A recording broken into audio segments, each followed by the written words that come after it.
Йоу, ребят, всем привет! Всем привет, ребята! Здорово. Приветствуем вас на нашем еженедельном подкасте. Сегодня у нас специальный гость– это Кьют. Я думаю, он сам представится. Мы сегодня будем подводить итоги, также узнаем про Кьюта. Хотелось бы в первую очередь сейчас дать слово Кьюту, чтобы он представился и рассказал, если можно, про свой путь к крипте до пингвинов, до абстракта. Вот туда копнем немножко подальше. Да, с чего ты начинал вообще и как это было? Да, всем привет, меня зовут Артем. В общем, в «Пингвинах» я с 21 года. Такой у меня статус ОГ в комьюнити. Многие меня знают. Вот. И в последний год вот мы, даже 2 года активно именно стали качать локальное комьюнити. Вот. Уже здесь как-то меня стали узнавать, может быть, больше в русскоязычном именно, потому что в основном я общался, конечно, с англоязычной аудиторией, потому что у нас не было вообще пингвинов. Как бы в бру-пространстве это все изменилось, но буквально в этом году как-то узнали. Ну, после Пенга узнали, да.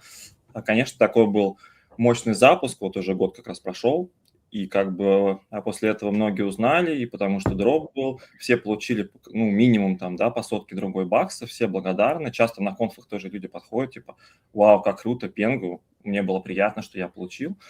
Кто-то держал, кто-то продал там, да. Кто-то получил даже много, там у кого какие-то фермы, разные кошельки. Вот. Но в NFT-тусовке было мало народу. То есть, да, если смотреть там, кого я знаю, кто там, 2-3 года хотя бы в пингвинах, да, то есть там буквально человек 10, может, было, или даже меньше. Вот, там еще многие скрывались как-то, шифровались, приходилось находить их, приглашать, вытаскивать их, как бы в реал, да. Вот. Но это все очень было весело. По поводу меня. Если прям full time в крипте, да, я вот год с выпуска Пенгу, как бы это мне позволило прям вот полностью full time. За NFT, что прям ежедневно я слежу, да, с 21 года. То есть все вот эти события об NFT я застал. Как бы регулярно все это именно все анализирую, чекаю флоры каждый день, все в таком духе. Вот, а за криптой слежу с 2017 года. То есть тоже довольно давно, но там у меня было много ошибок с тех циклов, к сожалению, ничего не вынес. Вот, то есть там я именно обучение проходил, можно сказать. Потому что, какой-то ерундой занимался. Вот, там типа, знаешь, по 3000 биткоин покупаешь, по 4 продаешь. Вот, или точнее покупаешь по 6, а докупаешь до 3 и по 4 фул выходишь в ноль. Вот, то есть у меня вот такие инвестиции. Вот. Ну, у всех Понятно. Ну, все такое. учатся на своих ошибках, и это Потому абсолютно что как бы нормально. ждешь еще ниже потом снова купить по 3, а оно там идет потом на 70 тысяч, и ты как бы без позиции уже очень давно. Вот. И как бы, Окей. да, вот это были такие уроки. Ну, в общем-то, так я и попал именно в NFT, потому что в какой-то момент я понял, блин, надо что-то делать другое. Вот, не на форумах русскоязычных читать там про крипту. Я пошел в Твиттер, и вот там были суперсмарты всякие, вот, которые как раз-таки не пропустили этот цикл, которые были full в битке, full в эфире, откупали там по $100 эфир, и те, кто понимали, да, что нужно покупать, когда все падает, то есть именно покупать, как это называется, Когда страх у рынка. кровь на улицах, да, а продавать нужно на эйфории. То есть как раз-таки все это абсолютно по-другому, да, чем там наш мозг привык. То есть в крипте нужно действовать абсолютно по-другому. Вот. И в какой-то момент, в общем-то, эти люди, они еще пришли некоторые в NFT рано тоже, в панков, кто-то даже, по-моему, в основном в панков, понятно, у меня тогда не было такого капитала, что вот прям там себе там, купить панк, даже когда они были, может, там 10 эфиров или сколько они тогда стоили. Вот, в общем, я видел, да, что есть там, группа людей, смартов, например, вот был вот Алекс Вайс, он был топ-2 трейдером на FTX, то есть он прям был звездой крипторынка. Потом Майк Макдональд, вот, это очень крутой покерный игрок в прошлом, и сейчас вот это жесткий кит именно по битку. Кто еще там? Харабулас Боб, Харабулас Вулгарис – это один из топовых игроков в смысле ставочников на баскетбол. Вот, у него потом, он управлял баскетбольной командой в NBA, и сейчас у него свой футбольный клуб. Как раз они с пингвинами делали партнерство. Вот, и в какой-то момент вот эти люди, они стали покупать пингвинов. Вот, и это только было вот этот день, там, первый или второй день, когда вот этот, пошел хайп, я думал, блин, все, вот сейчас я им доверюсь, сейчас я это не пропущу, типа, вот я буду с ними, короче, вместе. Они там они купили, типа, по 50 пингвинов, тогда что-то было 2 эфира. стоило, сколько там, $5000 пингвин там, типа, был. Я себе взял 2, да, вот они выросли до 4, и, то есть, я еще какие-то другие NFT до этого покупал, я покупал Party Penguins еще, да, в начале трейдил их, что-то еще какие-то Dodge NFT покупал, и они были в минусе, потому что там было 2 коллекции, и, в общем, там одна стоила типа 0.1, вторая стоила 0.3. Я купил, который по 0.1, она пошла вниз, а Dodge Pound, который был 0.3, он пошел на 5 эфиров практически, 4 эфира плюс был. Да, в общем, ладно, это все-то... Немножечко не сыграло. С 2021 года. Да, но в итоге в 2021 году тоже не получилось нажить на NFT, потому что я как раз-таки был именно в пингвинов full. Вот, а тогда все выстрелило, кроме пингвинов. То есть тогда все вообще раздало. И когда я попал даже, да, оно выросло до 4, оно упало потом до 0.5, я уже не докупал, я решил, ладно, я уже вкладывать уже туда не буду, если когда-нибудь тебя камбэкнет, да. Потом они снова выросли до 3, там я что-то даже вышел, где-то опять в 0, там искал потом новую точку входа. И поворотным моментом где-то был как раз-таки уже конец 2021 года, тогда NFT рынок на самом деле упал, что-то похожее, как именно сейчас. Вот. И уже в 2022 он уже стал сильно расти. Там у меня уже были успешные флипы, это как раз-таки Acute Investment Thesis, да, вот такую тему в Твиттере прочитал, что именно красивые картинки будут стоить что-то, потому что, мне тогда еще было понятно, что вот это utility, все это временно, вот это мета, да, что все это обвалится. Поэтому я искал именно картинки, которые люди будут покупать, потому что они красивые, и какое-то применение будет именно из-за этого, да, какие-то игры, фильмы, что-то, какие-то мультики, куда-то это может в дальнейшем. И вот была коллекция друзей пингвинов Chubby Friends. У меня тогда был дроп SOS, тогда был, назывался, в общем, такой кит был 999, и вот он такой дроп выпустил для NFT-шников именно по volume на OpenSea. Вот, и я получил эфир, на этот эфир я купил от этих френов, вот, они что-то стоили тогда где-то 0.05 эфира, вот, и они помпанулись до 0.3, до 0.4, вот это был именно успешный такой первый флип, вот такой кейс, вот, где-то там эфиров 5 я на этом зафиксил, и с них там еще покупал, там, по-моему, я взял как раз-таки снова пингвина, одного, другого, что-то я взял, я потерял. В общем, уже вот после этого я еще общался в комьюнити как раз-таки с ребятами, они мне рассказывают, что правильно сливать в силу, вот, то есть нужно брать какую-то коллекцию на дне, и как бы именно когда памп идет, что NFT как бы очень сложно удержать памп, вот, и когда он есть, надо сливать всеми силами, потому что иначе это все как бы идет, скорее всего, к нулю. Вот. Так, что-то немного я потерял уже мысль, да.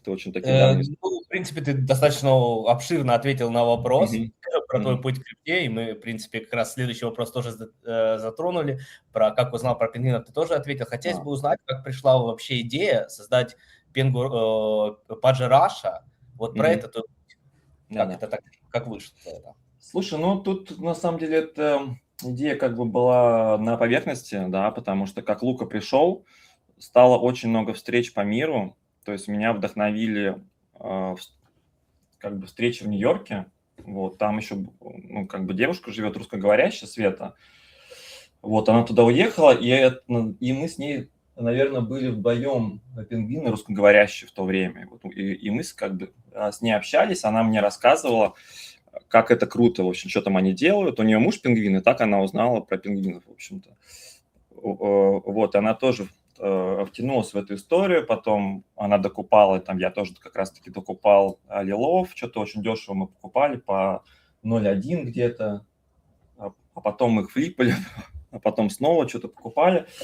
Вот, в общем, она мне рассказывала, что происходило в Нью-Йорке, как это было круто, что они пингвинами собираются на корейское барбекю, обсуждают NFT, обсуждают крипту, вот, что им Лука там даже оплачивает что-то там типа $400 на ужин, вот, и что у них там есть чат, у них есть комьюнити, как все там классно, потом у них там свой герб, пингвин со статуей свободы, да, вот, а кроме этого очень много как раз, ну, было первое турне Луки по Азии, вот, это тоже очень было круто, в каждой стране он встречался с холдерами, там, какой-то они им дарили футболки, мерч, то есть они там фоткались, обсуждали все.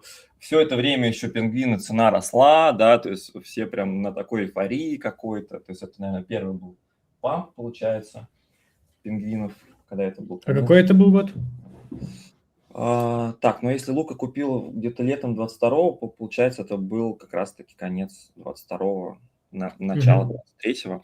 Вот, и я, конечно, мечтал, да, чтобы у нас что-то такое тоже было, но я понимал, что это невозможно, потому что у нас там, типа, нету конф, да, у нас мало Холдеров тоже особо. людей, вот, чтобы, ну, как бы встретиться, да, и как ты людям объяснишь, что нужно купить пингвина там, ну, пусть там даже за 3 эфира, за 4 эфира, да, ну, то есть сложно это было понять, тем более не самые простые времена там, да, как бы всем совсем было не до этого, вот, но потом появился Паша в Твиттере, он прям очень жестко ворвался, он делал граффити с пингвинами, у него не было пингвинов, ему подарили даже лилов, там парочку, и вот он начал свой путь как креатор, он делал офигенный граффити, вот.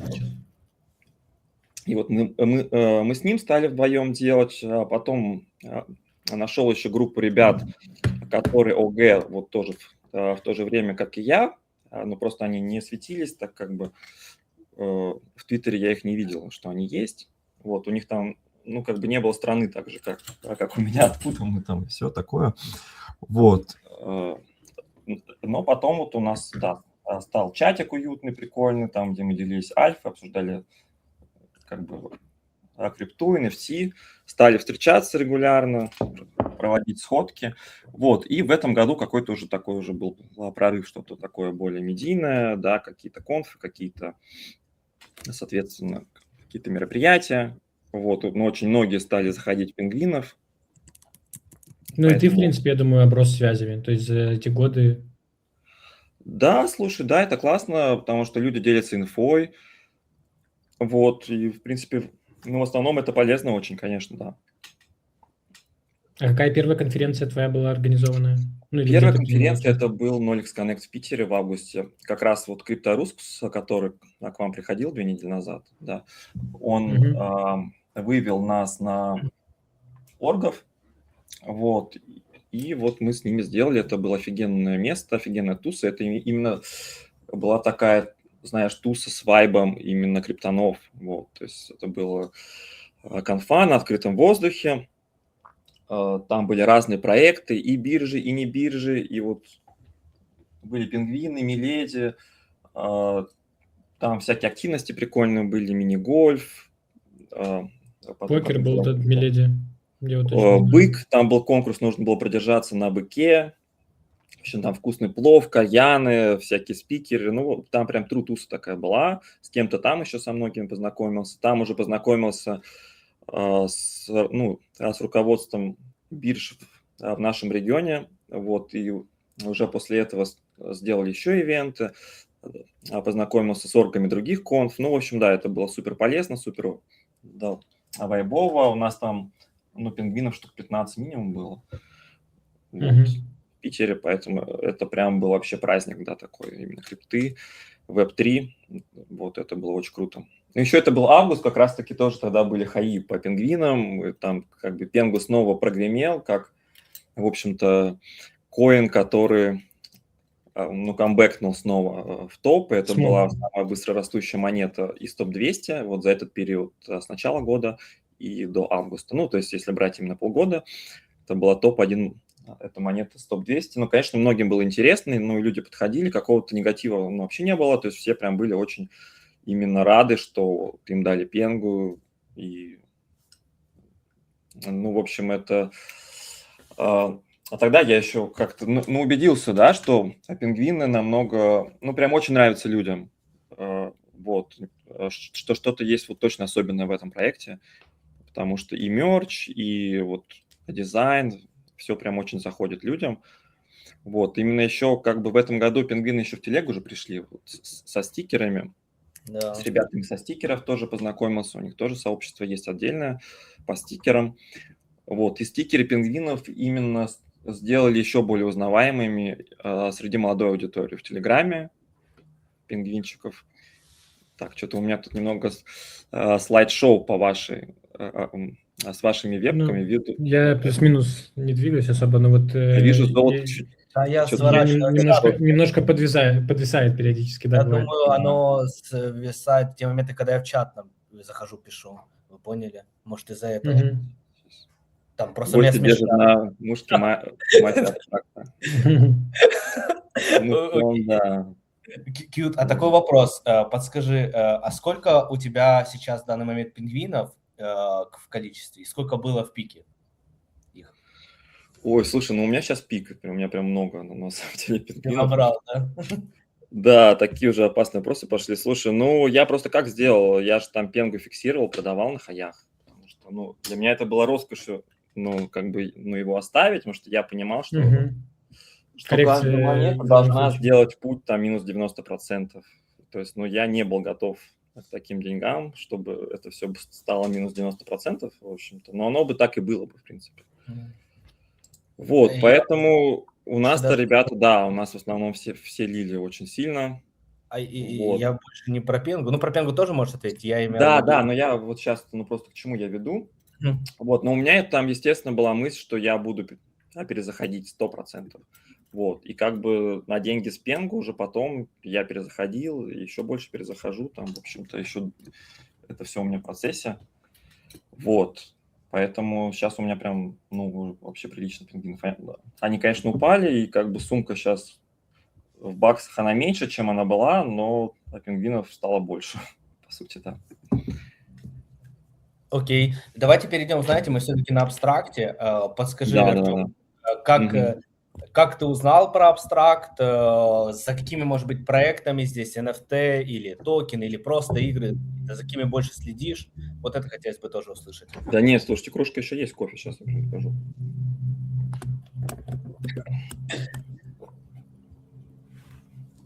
Все, сейчас уже пустая. Все, уже можно поставить уже пингвина. Так, на абстракте что, да, у нас на абстракте? Слушай, ну мне вот очень нравилась игра Vibes. Вот. У меня же там даже выбрали пингвинчика, и моего, и маленького в лицензию. Это вот у меня 2 лицензии, которые у меня есть. И мне за это $200 дали. На эти $200 я купил карт. Вот, игра вот очень красочная. Я еще был фанатом этого Хардстоуна. Какое-то время играл там, может, полгодика. Брал там легенду. Вот, то есть, в принципе, эта игра меня интересовала больше всего именно как такая, знаешь, что там есть какой-то соревновательный элемент, да, и к тому же она еще интересна. Ну да, там да. довольно-таки вот, затягивает. Как-то немножко там, ну, маленькие совсем онлайны, вот, и, то есть, там высокий порог входа, да, то есть я покупал на $200 онлайн вот эти, да, еще я заказывал коробки, с них тоже клеймил, короче. Ничего себе. Кодами, специальные коды, да. Клеймил боксы, и несмотря на это, плюс я еще играл, у меня там играбельная только одна колода, самая простая, есть желтая, и все. Которая базовая? Ну, кстати, я хочу... Нет, она не совсем базовая, так скажем, продвинутая. Агрессивная она такая просто. Да, вот это агро-колода, где типа, ну, в лицо надо идти. Я вот просто хочу дополнить. Давай. Очень хороший онлайн был у Vibes, когда абстракт стартанул. Тогда давали XP за него хорошо, там по 20 тысяч ребята, кто стримил, получал. Тогда был онлайн большой, там за неделю играло 1000 живых плюс пользователей. И вот как раз-таки тогда у них проходили ивенты, которые позволяли тебе за 2 победы, получается, получать бесплатный пак. И люди, вот кто играл тогда активно, они смогли там за несколько недель себе там, ну, суммарно там 2000 карт собрать, и у них там уже много колод можно создавать. В итоге они там даже деньги не вкладывая, ну, получили очень такой хороший результат, и они там уже потом в топовые лиги попали, постоянно разные колоды тестили. Еще там был парень в Твиттере и в Ютубе, который англоязычный, записывал гайды на разные колоды, постоянно Не, экспериментировал. ну там Каждый норм, день видишь, у них у него были что-то. чемпионаты, у них там прям все прикольно. Вот, Пенгу но раздавали. в И чем плюс? оффлайн был. Ага. Да, у них Хороший. оффлайн темпы, плюс там, ну, раздавали пенгу прилично. Вот. Не, Qt, там как раз-таки из-за Пенгу и случилось так, что перестали все играть. Все, я помню, тогда это А, был февраль-март, все играли прям в этот вайб, все надеялись. ага. Даже я зашел, играл, и потом в итоге раздали награды, там вообще, ну, прям очень мало, и только М. дамичи, там, типа, высшим, и все ну, высший ранг, и все забросили, вот то, что я помню. Хотя, игра интересная, действительно, да, Qt, продолжай. Да, после раздачи многие забросили, потому что там только топ-250, по-моему, получили награду, и получается там самые слабенькие, грубо говоря, ну вот 250 место получили там порядка $100-200 пенгу, но причем это, я хочу заметить, что это пенгу на дипке. Вот когда... Не брал. Кстати, да. То есть Не- эти 2000, они, ну, в смысле, 200, они могли стать потом уже, ну, 2000 Там, уже, да. Ну, не Флоппи, 2000, но... стример Флоппи, он был в топе Vibes, он был в топ-15 или 20 или 30, что-то такое. Он получил 100 с чем-то баксов всего, я помню, что он тогда вообще Мгм. жаловался. Прям, короче, вообще копейки Ну, дали. я знаю точно, что Драник, парень белорусский, он там порядка 1000 там, или $800 сделал на Vibes. Он был там в топ-10, по-моему, если не ошибаюсь. Ну, в чем Ну, плюс, суммарно что раздали порядка если 40 ты тысяч играешь долларов. в такие игры, да, то там типа они такие, ты бьешь там лицо или ты убиваешь, да, то есть они не в духе там Олимпиады, да. Ну, почему нет там Доты или Counter-Strike на Олимпиаде? Потому что там убийство, да, то есть там именно киллы. Ну, там на условной Олимпиаде какой-нибудь, да, там. Вот. А здесь тоже, в отличие от карточных игр, ты вайбишься, ты зарабатываешь вайб, то есть как бы дети могут там идти. Например, Соревнуетесь, как в бы, да, Hearthstone или в Magic там ты тоже убиваешь, то есть наносишь там, типа, урон, да. оппонента. А здесь это более такое, как бы, ну, позитивное, то есть это плюс, но минус, что высокий порог входа для новичков, потому что в Hearthstone можно free-to-play играть, и, в принципе, на каком своем уровне. Здесь там тебе сложно, тебе нужна нормальная колода. Я вот даже вкладываю там, ну, как бы $200 онлайн, да, своих вот этих вот карт, и $200 то, что на паке, у меня там, ну, буквально одна играбельная колода, нет какого-то механизма крафтить, то есть карты, да, какие-то сжечь карты. Сжигать нельзя, да, вот как в Hearthstone, это главный Вот, минус. это минус, это первое, что сложно новичку, но в то же время нету смысла для профиков тут тоже играть, потому что она слишком простая для профиков, для про уровня, то есть типа есть там 5 или 6 колод, там сложно какие-то дополнения, вот и я слышал мнение, что сложно вот очень для профиков тоже. Вот. Ну, то есть кто в таком случае будет играть? То есть она сложна для новичков и слишком легкая для профика. Вот. И, кстати, в Сингапуре, когда был ивент Vibes, я там фоткался со Спенсером, с командой фоткался, пообщался, там видел человека, художника, девушку, ну, которая сделала карту мою с пингвином там. Вот, ну, очень прикольно, да. Но, тем не менее, там было много столов, да, вот с вайпсом 20 или 25 там типа как бы столиков, и никто не играл в нее, только Берка там спал одним из столом. Вот, ну, то есть никто не хотел играть. Покупали бустера, что типа там была выгодная цена, $100 за новый бустер, потому что сейчас же, кстати, пик вот этих вот всех карт с покемонами огромный, просто пик, там какие-то бешеные деньги стоят первые вот эти паки покемонов, какие-то карты редкие. И типа в то время тоже еще форсили, что стоят не распакованные вот такие вот, которые стоили типа, сколько они, 150 или 200 стоили они. Вот, что они уже все для продажи закончились, и типа сейчас их можно купить только за 400 или 500 баксов.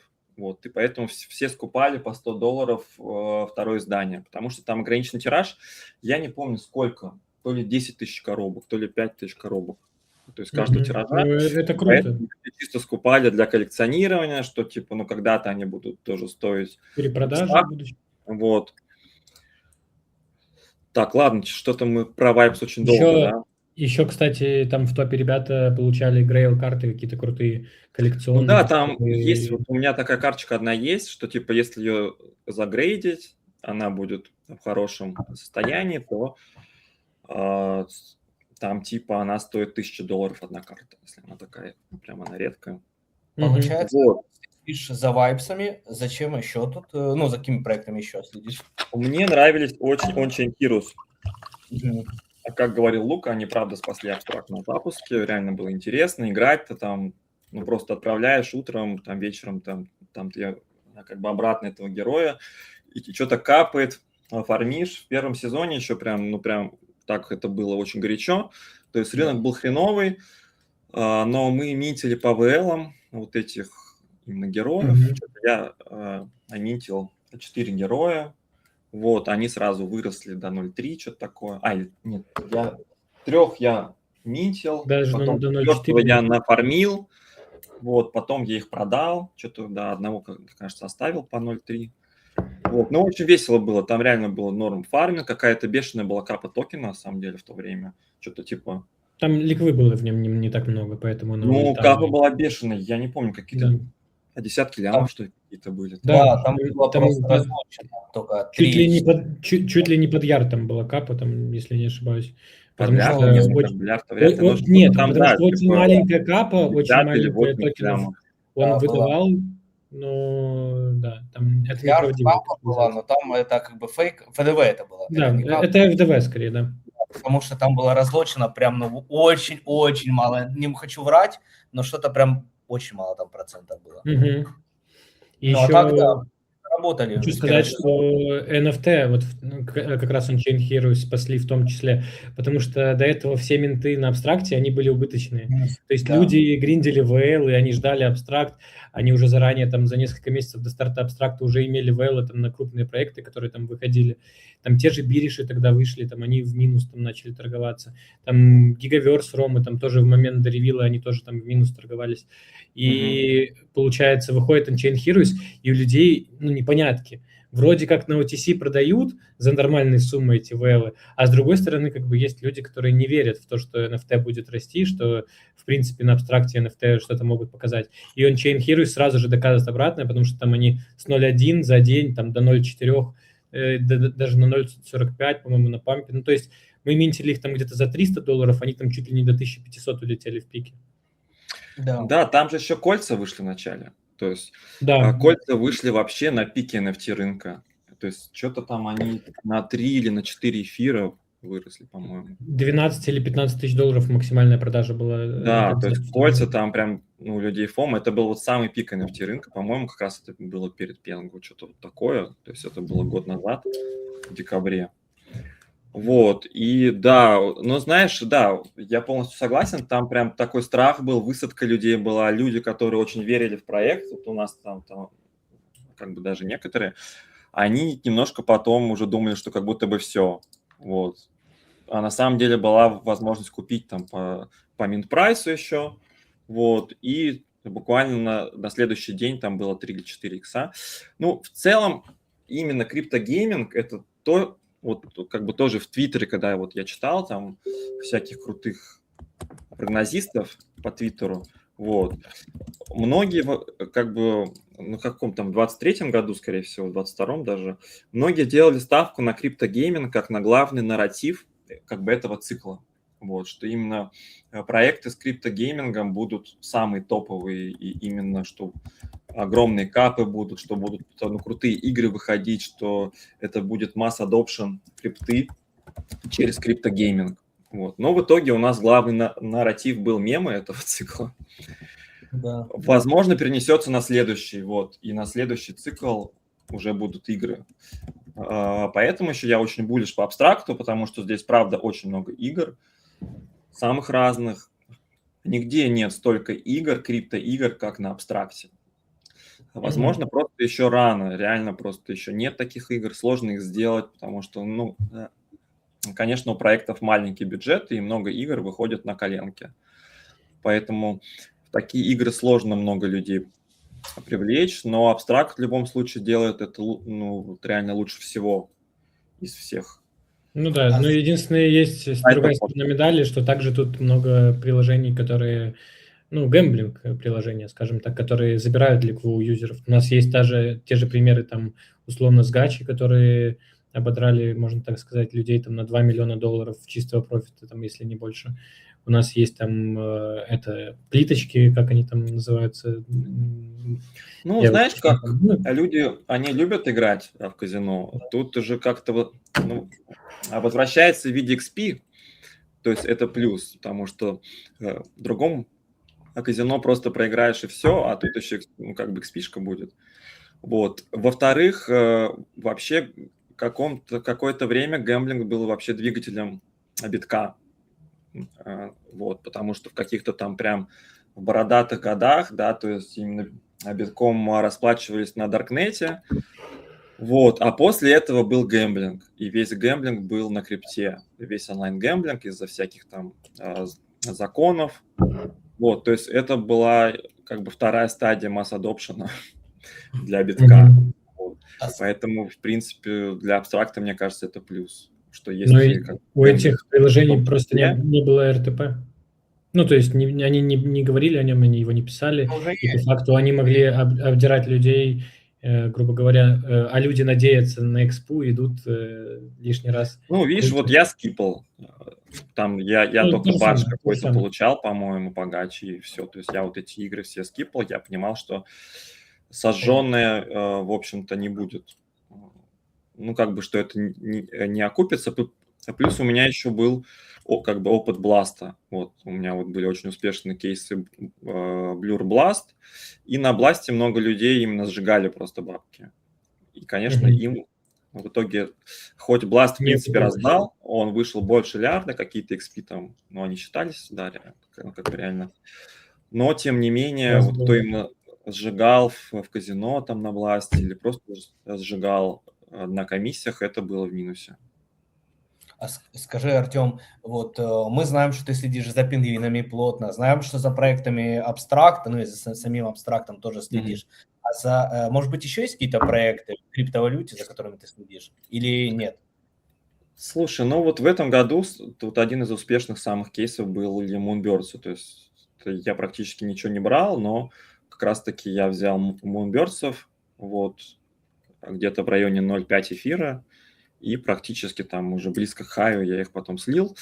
Во многом как раз-таки это благодаря вот игре Vibes, то, что я знал Спенсера, ну именно знал, ну еще до этого, да, что он кит пингвинов, вот, и что вот он сделал так игру Vibes, я понимал, что если он как бы покупает проект свой NFT, то он с ним сделает это именно человек, который умеет делать вещи, умеет это делать в реальном мире тоже, да, потому что, ну, в принципе, очень быстро эту игру сделали, она в хорошем качестве.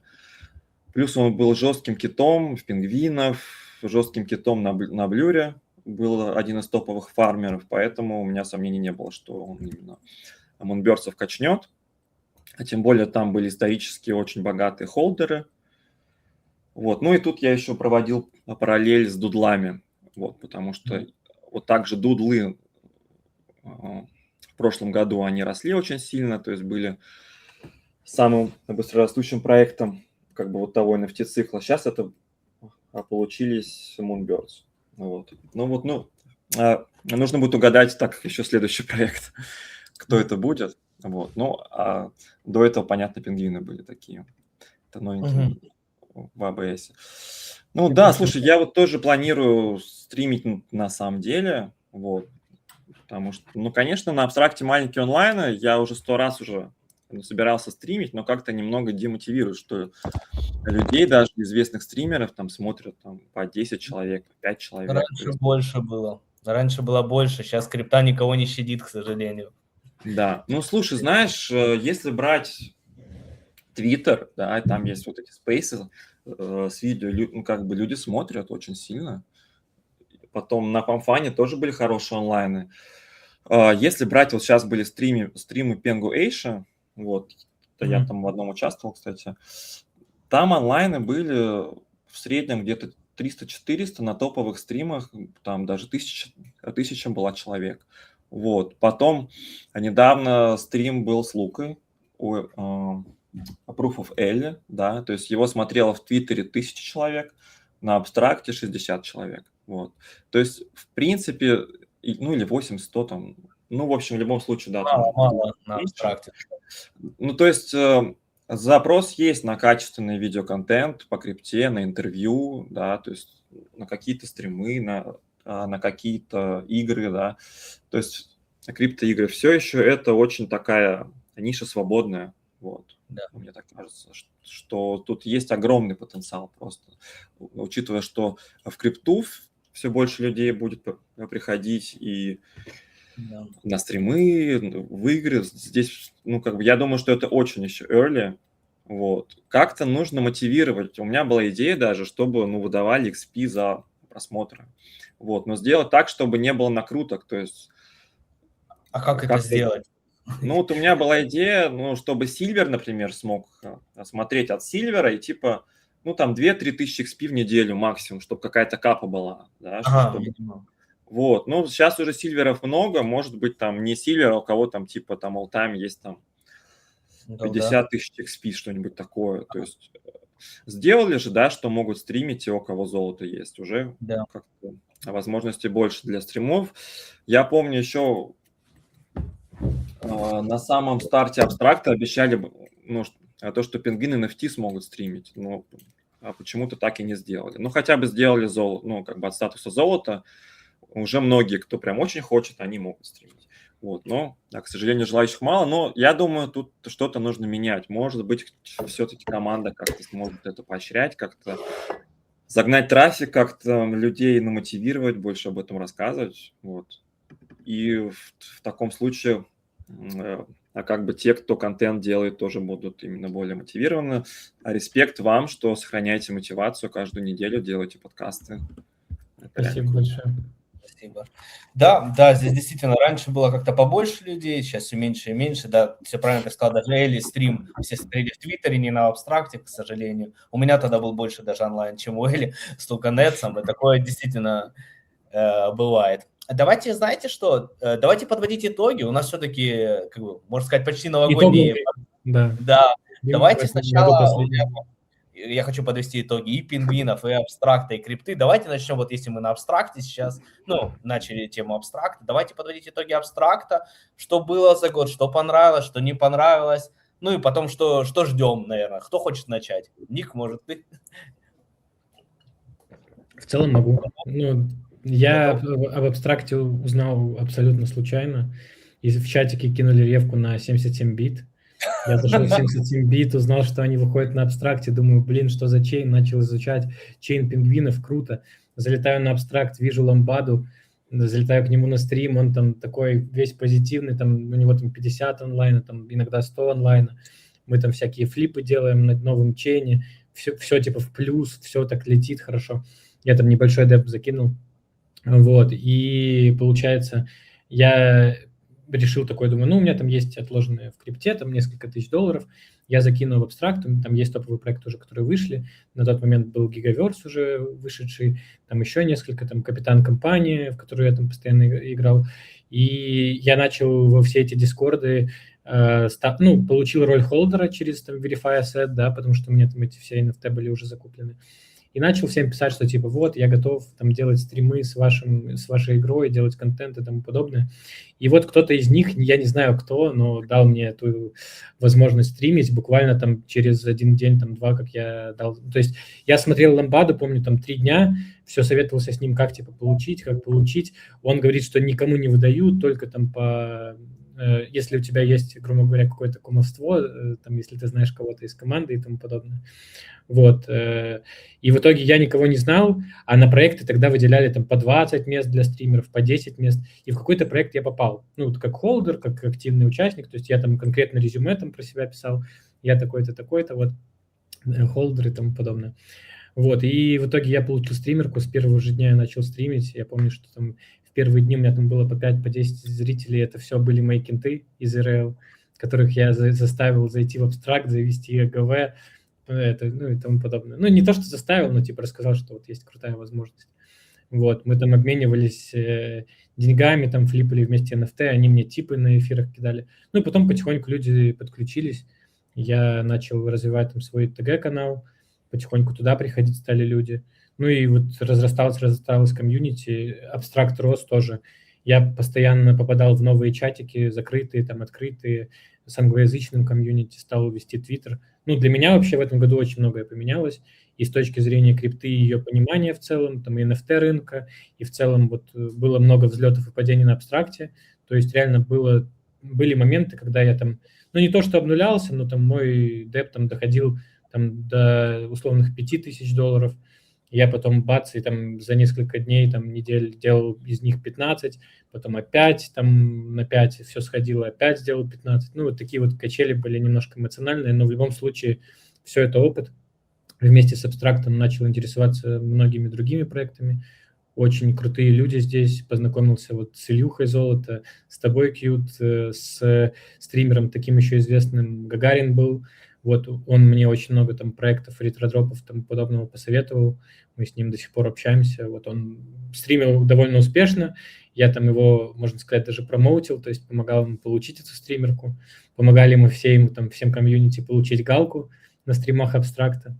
Вот, кстати, хочу отметить стримы абстракта. Ну, блин, это было очень весело, когда ребята там 24-часовой стрим там, или двухдневный проводили у себя в Нью-Йорке, там на ивенте на каком-то там, если не ошибаюсь. Ну, было много прикольных вещей именно от команды, таких именно интересных, которые взаимодействовали с комьюнити, когда мы сидели там, смотрели, как они во всякие игры абстрактовские играют, кидали донаты.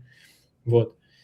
Было порядка несколько таких и грустных вещей, то есть, да, я бы, наверное, тоже не стоит отмалчиваться, я бы их тоже отметил. Очевидно, что это там запуск Monster Fun, от которого все ожидали куда большего, от которого очень много разгоняли.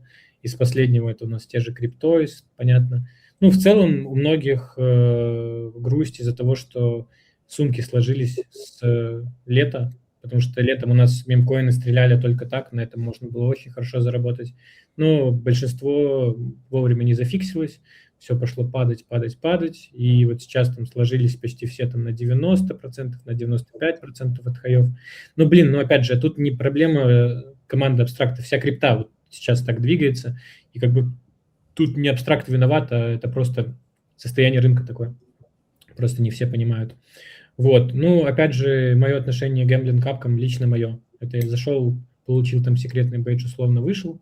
То есть я только за этим приходил. Я никогда не ставил свои деньги там, чтобы что-то выиграть. Было пару раз, когда мне несколько, скажем так, гэмблинг-капок давали для стрима возможность покрутить.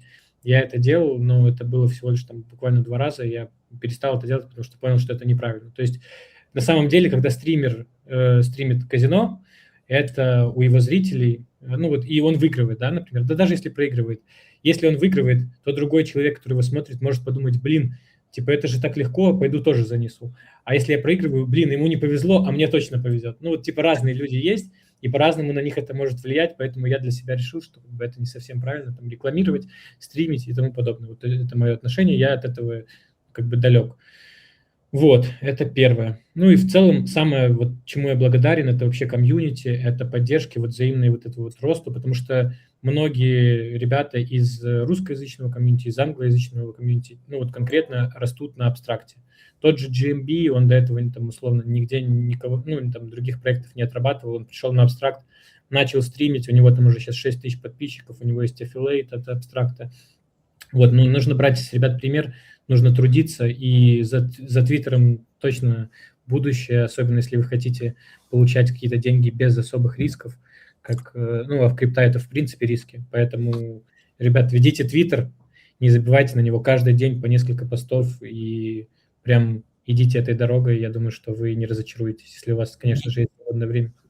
Ник, вообще позитивный для тебя год, именно абстракт. Абстракт сам для тебя проект как вышел. Их движения были больше позитивные или негативные, и что ждешь в следующем году? Да, если так вкратце подбить, в целом я скажу так, я пришел, и я с первого дня здесь, и я видел все это развитие планомерное, да, И на самом деле, ну, то есть звезд с неба абстракт команда не хватало, но постепенно она делала портал лучше, она привлекала новые партнерства, приложения на портале. И вот мы все ждали DeFi появился, мы там все ждали того, оно появилось, там этих приложений, которые залаунчились. Поэтому в целом я не скажу, что вот вообще на протяжении этого года был момент, что когда команда там вообще не туда свернула. Вот, ну, возможно, там, когда она по Азии разъезжала, и по факту тогда была относительно тишина именно на абстракте по апдейтам и прочему. Но опять же, мы не знаем, какими партнерствами эти как бы выезды закончились. Я думаю, что ну, вполне себе там с кей-поп артистами, насколько я знаю, там у них там NFT-коллекции сейчас и тому подобное. То есть, ну, кто-то пришел, я думаю, Азия, в принципе, подключилась еще больше к абстракту, поэтому это только плюс. Вот, поэтому в целом, ну, как бы мне не за что осуждать команду, и я вот только им аплодирую, они молодцы, они трудятся. Возможно, им не хватает рабочих рук, ну, скорее всего, так и есть, команда не сильно большая, но они работают, это видно, они делают это планомерно и в целом качественно, на мой взгляд. Окей, давайте я быстренько немножечко скажу свое мнение, потом дам слово Артему. Я, в принципе, бы оценил год абстракта действительно позитивно. Почему? Потому что видно было, как нагонялись у нас люди, было очень много людей в начале абстракта, все было, как же так сказать, ну, живое, как бы во всех апках были люди, на стримах были люди, в токенах были люди, в NFT были люди, то есть движуха шла полным кодом, то есть ты открываешь любой счет абстракта, там все обсуждают так, в этот токен, в это NFT, завтра то, как бы даже я благодаря абстракту, то есть я не был условно никаким публичным человеком, я просто сидел в крипте и все, я завел там телеграм-канал, там твиттер завел только благодаря абстракту, и много людей подписывалось как бы и туда, то есть это значит что? Это значит, что люди есть, как бы они как бы сами находят тебя, сами подписываются, и не я один такой, кто набрал аудиторию. Просто в один момент как бы все было очень позитивно, и мы действительно, знаете, вот эти вот слова там, Луканеца, там, что мы будем конкурировать с Base, скажем так, как бы, да, но мы уже были чуть-чуть, скажем так, на какой-то шаг рядом где-то там. Потом, да, как будто что-то свернули не туда уже после августа. Не знаю из-за чего. Может, Фин что-то сделал. Может, ребята предчувствовали, что будет медвежка и чуть ослабились. Мне кажется, что сыграли, знаете, обещания, которые Лука давал, что они не сыгрались, и многие люди разочаровались и начали уходить. Потом уже крипта сама обвалилась, и понятно, что и на абстракт это сложилось, ну, как бы токены упали. Но я думаю, что если они показали раз, что они могут, мне кажется, 26-й, не знаю, 26-й, 27-й, скорее всего, 26-й год все равно будет какой-то позитивщик. Если люди могут раз привести людей, они смогут и второй раз. То есть я более позитивно настроен на это. Вот, короче, мое мнение. Артем, хотелось бы тебя послушать теперь. Слушайте, перед тем, как ответить, я хотел спросить у вас. Вот, кстати, по поводу Азии, ведь там ну, просто же очень много людей, да, если бы Азия реально пришла бы на абстракт, тут же ну, просто огромное какое-то количество было бы людей. А как вы думаете, ну, как бы абстракт, он сейчас, получается, больше всего NoSNG chain, да, именно? Нет. Вот, такой вопрос. Вот именно судя по стримам, судя как много людей здесь из наших стран, все-таки... Я видел очень много корейских пабликов, и там действительно очень много людей пишет в Телеграме корейских. Ну, с ИЕС этого гигачада еще много есть. Ну, плюс большая, понятно, англоязычная аудитория, то есть мы знаем этих всех блогеров, там, и у них действительно очень много людей, кто там сидит в комментах. Они просто перестали что-то многие стримить. Ну и плюс там недавно Абстракт сказал, что у них вторая группа ну, а с какой страны? Это Китай. Я, кстати, китайцев, скажу честно, не прям много видел, но что-то абстрактно сказал. У них, может, есть что добавить? Тут. Не, все согласен. А потом уже мы где-то. По поводу итогов именно абстракта или в целом? Давай сейчас только абстракт. Давай сначала абстракт, да. Да. Хорошо. Слушайте, но главный итог это, что абстракт смог именно пережить весь тот фуд, который был. Показал, правда, силу, потому что были огромные ожидания вот перед запуском, то есть там тогда пингвины очень жестко выросли. Почему-то люди думали, что абстракт тут же как бы дропнет токен. Да, все думали Вот. тогда так. То ли, я не знаю, как это вообще так можно было думать, то ли вот кто люди в пингвинах, они настолько наивные, просто как вот я, то есть мало кто там в комьюнити понимает в крипте, то есть что-то вот такое там элементарное, почему-то думали, что вот тут же дропнут токен, и еще столько же, сколько пинг. Вот реально все так думали. Я не знаю, как вообще это было возможно, какой-то, но, видимо, такой рынок просто был, это просто Эйфория. помешательство какое-то было. Да, эйфория у Вот. людей. Да. То есть год начался с каких-то безумных ожиданий вот у всех по абстракту, и там все тизерили, что будут стримы, да, и когда вот и показали, вау, будут стримы, и там все просто, ну, потекли, то есть думали, все, это будет такое, такая будет бомба. Вот, и как бы ожидания были просто заоблачными по абстракту. Но как бы стримы были, да, их запустили, но почему-то потом пошел фут. Наверное, это с рынком было связано. Вот я тут полностью согласен, что как бы абстракт, он фолловит рынок просто, ну, абсолютно. То есть пик был в августе, абстракт август был, да, так же, как и по крипте, то есть был, в принципе, вот по эфиру, по NFT, по мемам, там тоже это все было в августе, все подскакивали не только на абстракте, да, но и вся крипта. И я думаю, что это именно вот огромный плюс Вин, то, что абстракт показал, что вот он через весь фут, он прошел, он очень сильно вырос, он показал силу и, ну, упал уже, я думаю, да, как бы только из-за рынка. Абстракт не может идти против рынка.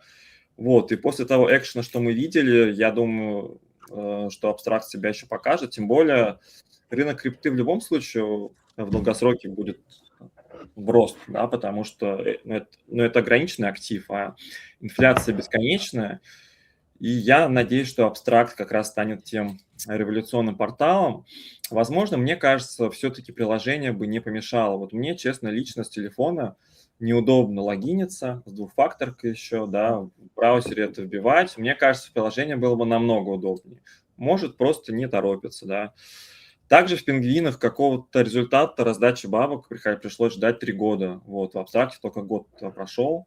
Мне кажется, что еще, в общем-то, все впереди. Правда, сложно за год, тем более с тем инвестом, что есть, все это построить. Инвест был 10 лямов. Вот, ну, в принципе, я думаю, сделали, ну, 11 там или сколько, сделали больше, чем за эти деньги, сделали очень много. Вот, я еще слышу, ну, это ладно, это уже больше про планы, но, в общем-то, планы хорошие. Ну, кстати, забавно, да, потому что столько было скриншотов в августе, но и все еще писали, типа, ну, блин, вот когда все именно, ну, знаете, есть такая фишка, да, что если ты скрин делаешь, то нужно, в общем-то, продавать, или это останется скрином.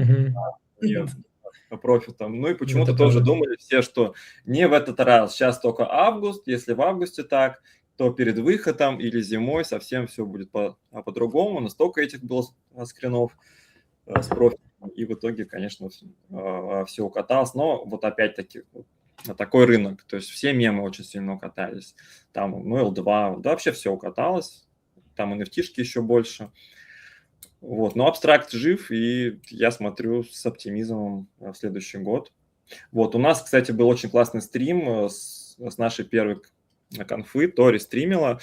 Там было интересно, был очень большой онлайн. Вот, и как бы это классно, то, что есть лайвстримы, вот, именно криптостримы, крипто-лайвстримы. Ну да. Вот такие. Это тоже вин.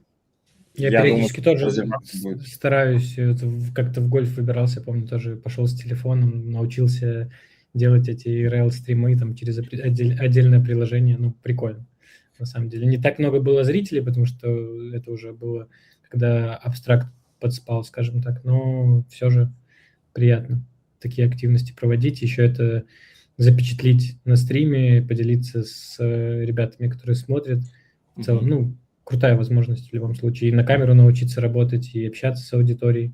Это куда круче, чем просто там условно паблик ТГ вести от анонимного лица. Ну, в принципе, абстракт итоги мы подвели. Хотелось бы перейти к пингвинам. У нас был сумасшедший год, начиная там, да, с того, что ETF там собираются принять там конгрессмены меняли аватарки, меняли там разные проекты, связанные с криптой, аватарки на пингвинов, заканчивая, да, сферой вот недавно в Лас-Вегасе. Как, Qt, для тебя этот год пингвинов? Больше позитив, негатив? И что в 2026 ждешь от пингвинов? Слушай, ну это правда, это было именно потому, что сделано по интеграциям вот, в реальный мир, это просто сумасшедший какой-то именно, в общем-то, год был, да, то есть, ну, очень много сделано. То есть все остальные проекты не сделали, наверное, там и 10%, как бы, Да. или даже 5% того, что 100%. сделали пингвины.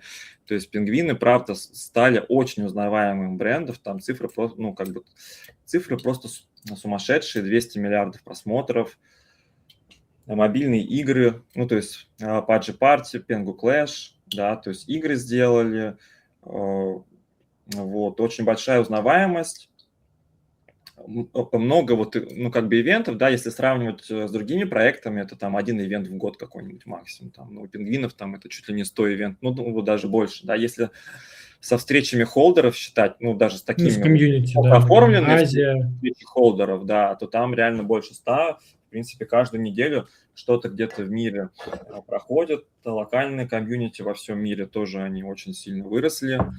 Ну и в целом культура, вот ассортимент какой-то продукции, сейчас еще новая линия игрушек будет, вот более какие-то игрушки высокого качества сейчас будут, потом именно вот эти коллекционные игрушки по $200 тоже их там много сделали. Это правда стало вот таким, так скажем, уже культурой, да, уже можно, мне кажется, сравнить с Dogecoin. И, ну, как бы про Doge знают многие, это криптокультура, и вот пингвины идут по этому же пути, только идут еще более, мне кажется, масштабно, потому что за проектом стоит команда. Mass Команда, adoption такой идет сразу. да, команда очень Игрушки. такая успешная, и через пингвинов в том числе будет масс adoption в крипту, я так думаю, и через абстракты, через пингвинов, через игры, через игрушки, и это очень круто. Я думаю, что именно, ну, вот, мое видение пингвинов, что это станет брендом, и криптобрендом, и брендом в реальном мире, да, то есть пингвинов будут знать так же, как Лабубу, как Hello Kitty, возможно, как Гарри Поттера даже, или покемонов. То есть это станет вот в один ряд именно с такими вот именно проектами. В общем-то, плюс еще был очень прям такой серьезный сдвиг на уровне институтов, да, на уровне ETF, на уровне каких-то вещей, таких как вот то, что Лука, у него уже идея сделать IPO пингвинов. Вот, и он уже несколько раз говорил, что он думает, как сделать, чтобы холдеры смогли в нем участвовать. Вот, как, скорее всего, с каким-то дисконтом. То есть холдеры смогут по более выгодной цене зайти, чем там люди из финансов. То есть еще какая-то раздача акций будет, а если это станет, правда, на уровне Hello Kitty по IP или на уровне, ну, вот таких вот брендов, то это тоже бешеные иксы. Поэтому потенциал огромный. В принципе, еще год назад для меня было понятно, что, ну, пингвины станут прям очень мощным брендом уже точно, да, потому что с такой скоростью это развивается. И вот люди, в принципе, даже самое смешное, если взять там даже тех там, кто, ну, просто стикер холдит, да, то есть люди уже, ну, стикер стоит $10, но люди, они с огромной любовью там относятся к пингвинам, то есть они прям, им нравится, они Используют считаются их холдерами, в чате, частью да. сообщества, и правда нравится дизайн, нравятся игрушки, продукты, вот эти все пингвинов, то есть это правда, это очень круто, огромный результат, всего лишь, ну, сколько, за 3 года, да, как Лука пришел. Я не думаю, что у какого-то бренда, там, например, Лего там, или какой-нибудь там Майнкрафт, что столько сделали в первые 3 года. Там, ну, все это гораздо медленнее развивалось, а пингвины просто огромным количеством развиваются. В Инстаграме там бешеный просмотр, 2 миллиона подписчиков. Вот, я думаю, что бренд будет очень сильно еще развиваться в дальнейшем. Там, ну, уже все, уже там много фанатов, есть сильный инвест есть, да, И я думаю, тут просто время нужно. И с той скоростью, с какой команда это доставляет, все, здесь успех неизбежен. Я думаю, что 26-й год, даже если это будет медвежка, пингвины, они тем и хороши в медвежку, что в реальной жизни что-то делают. Как это как раз-таки было, когда Лука купил медвежку, и пингвины выросли против рынка, и как раз-таки огромный рост показали именно, то есть в медвежке показали там иксы, да, 7 иксов, по сути. Вот это была уникальная такая тема. И я думаю, даже на случай медвежки еще больше людей узнают о пингвинах, и уже там после медвежки уже домохозяйки будут заходить и в Пенгу, и все больше людей, в том числе в NFT будут заходить, тем более обещают как-то вернуться на поддержку NFT в следующем году. Вот это то, что хотелось бы получить. Ну, еще из таких деталей Трамп деньги раздаст еще скоро американцам, и они уже видят на сфере пингвина, и, в принципе, я думаю, что... Ну, кстати, по поводу Трампа, у внучки Трампа даже был какой-то ТикТок с пингвином в кадре, с игрушкой пингвина, причем вот именно игрушка, которая не для продажи, вот это голубой пингвин. То есть вот она в теме коллекционная, да? Возможно, как-нибудь Трамп тоже с пингвинами будет в каком-то кадре или что-то такое. Ну, я вот слышал про то, что они там чуть ли не с Белым домом и ведут диалоги какие-то там. Да, то есть все там Лука очень сказал, что серьезно. было 20 поездок в Вашингтон, что они там обсуждают как раз, видимо, какую-то токенизацию, ну, NFT, скорее всего, потому что, пингвины точно по NFT, это именно топ-специалисты. И то какой-то там, то ли это криптоцарь был, то ли кто, как-то обсуждали, потому что американцы хотят стать лидером по крипте, и то есть для этого тоже они поддерживают именно мемы и все инновации, и NFT тоже этот рынок, наверное, будет поддерживаться, да.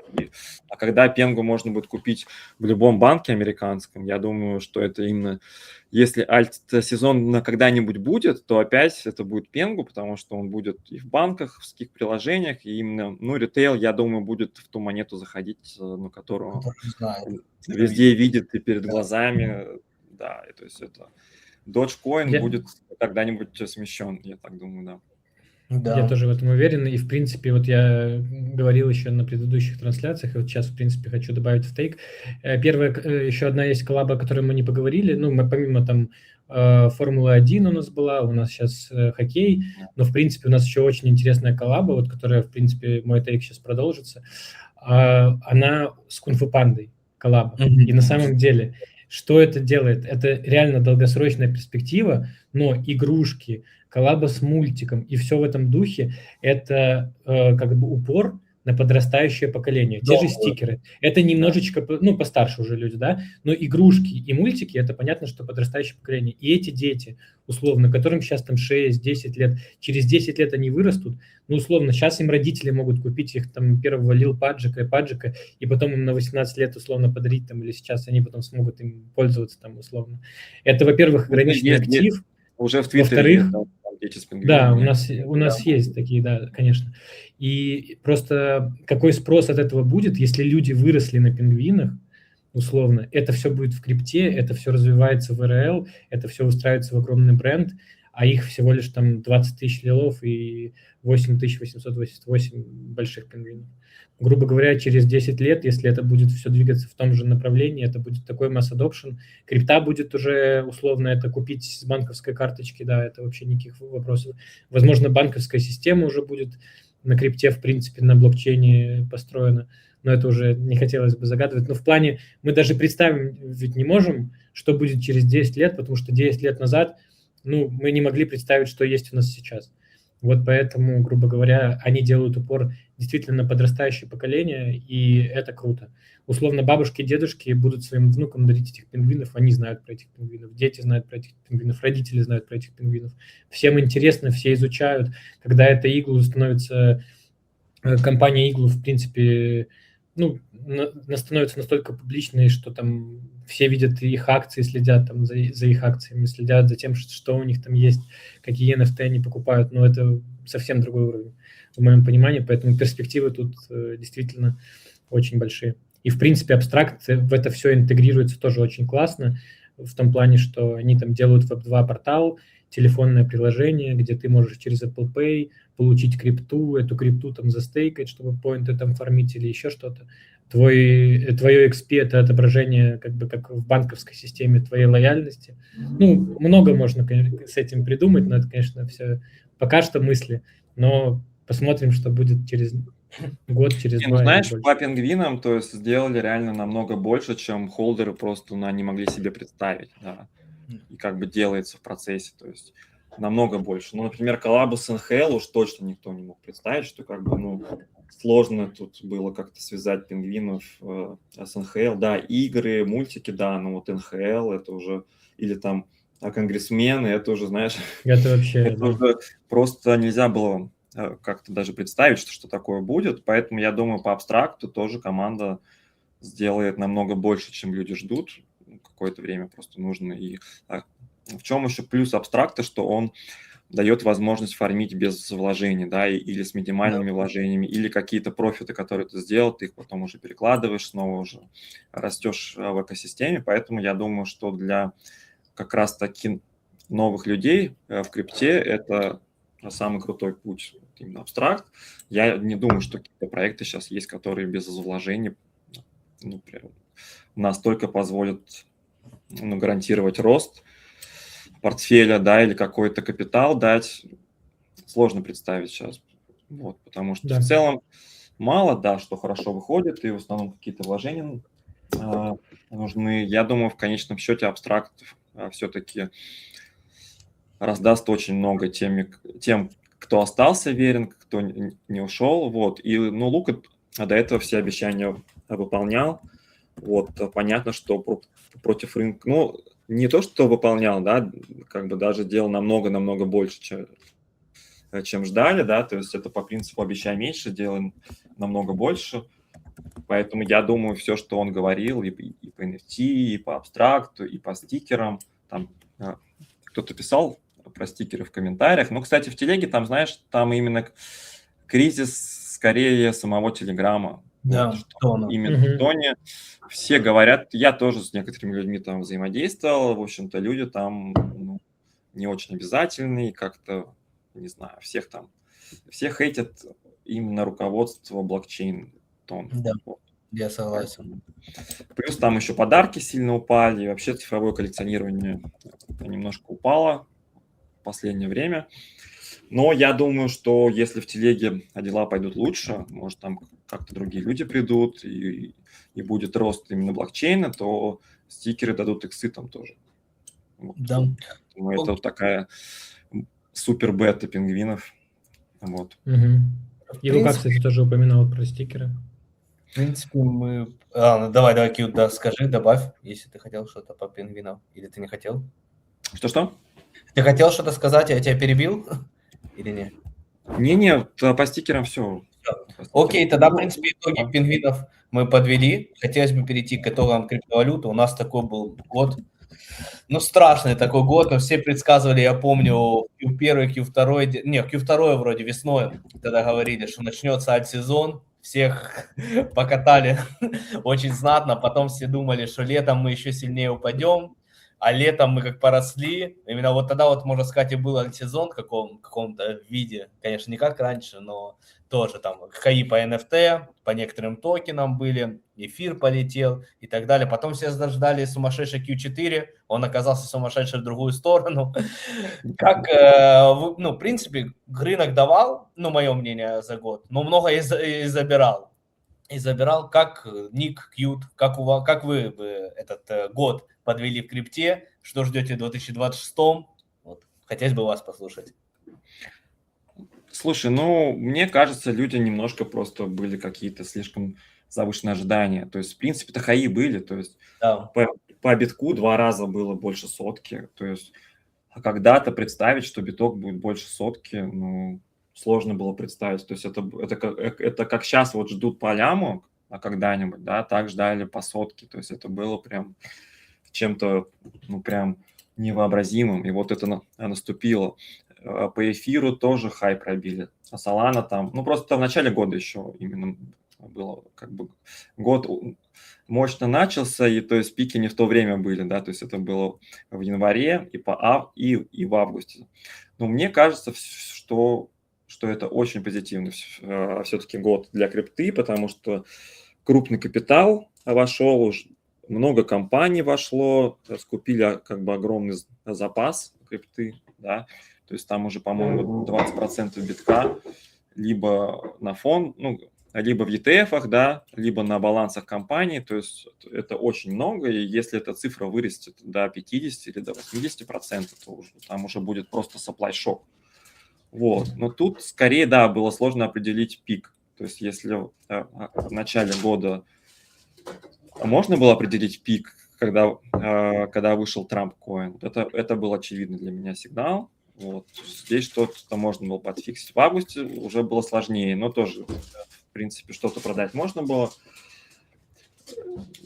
Ну, я уверен, что люди... Ну, просто, знаешь, еще люди... Скорее был плохой год для тех, кто не в тех монетах. Тот же Pengu вернулся на хаи, там, ну, именно на реальный хаи, потому что на бумаге там типа были 5,5 центов, 5, но там как бы в реальности объем был на 4 центов. Вот как раз мы видели 4,5 цента. Ну и даже выше у тех, у кого были проблемы с клеймом, там трейдиться Pengu начал где-то на 3,5 центов. Вот, тут, да, отдельный вопрос, был ли альт-сезон или нет, но опять-таки не могут все монеты расти. То есть топ-100 меняется очень сильно каждый цикл и даже каждые несколько лет. Вот. Какие-то монеты мемы росли, там мемов по лярду было штук 20 или 25, там, да, может больше даже. Много мемов по лярду было. Вырос очень сильно гиперликвид, вот Астер, вот это это мета дексов очень сильно росла. Как бы просто не было альт-сезона в старых монетах, ну, блин, они как бы никому и не интересно. Ну, то есть кто будет вкладывать там институты, они все-таки понимают, им, мне кажется, нравится вкладывать в ограниченные как бы активы, да, чтобы спасаться от инфляции. Это недвижимость, это металлы, вот крипта, какие-то акции компаний самых крутых, вот, и как бы бесчисленные вот эти альты, да, которых можно состряпать бесконечное множество, ну, то есть нет смысла в них вкладываться, многие монеты, конечно, вымрут, вот. Так, по поводу 2026 года, вот тут сложно, потому что на самом деле вот даже сегодня, получается, акции были на новом хае снова, да, а металлы вообще сумасшедшие. Вот сейчас именно какие-то супер топ сигналы по драгметаллам. Я даже там, знаешь, ну то, что была очередь в Австралии за золотом огромная. На хаях у нас, да. Даже на улицах там как-то я гулял, там слышу парень девушке там своей девушке рассказывает что-то про золото, про инвестиции в золото, да. Ну, то есть много топ-сигналов по металлам, как будто бы раньше, когда металлы на хаях, ну, тут я даже делал справку там у чата GPT, что обычно происходит, ну, бывает по-разному. То есть бывает, что это после этого какой-то крах уже рынка, бывает, что рост. По-моему, вот в 2020 году тоже был какой-то хайп по золоту, и после этого жестко пошла крипта. Тут, с другой стороны, как-то крипта зафронтранила золото. Ой, в смысле, вот акции и все остальное. То есть крипта раньше выросла, да. Но с другой стороны, как будто бы может еще в первом квартале еще нас что-то порадовать. Может, и на абстракте тогда. Все-таки есть шанс, что рынок как-то вырастет вслед за вот этим всем, за всеми другими, и тогда и на абстракте, и на NFT. Но все-таки NFT – это самый рисковый вид активов, даже, наверное, более рисковый, чем мемы. Вот. Ну, будем ждать хорошего первого квартала. Вот. А я скажу, что вот я недавно просматривал статистику в целом по квартальную, по крипте, и как раз-таки было не так много у нас четвертых кварталов отрицательных, но после них всегда шло либо первый, либо второй, либо оба bullish. Поэтому, в принципе, я думаю, да, что мы можем ждать восстановления.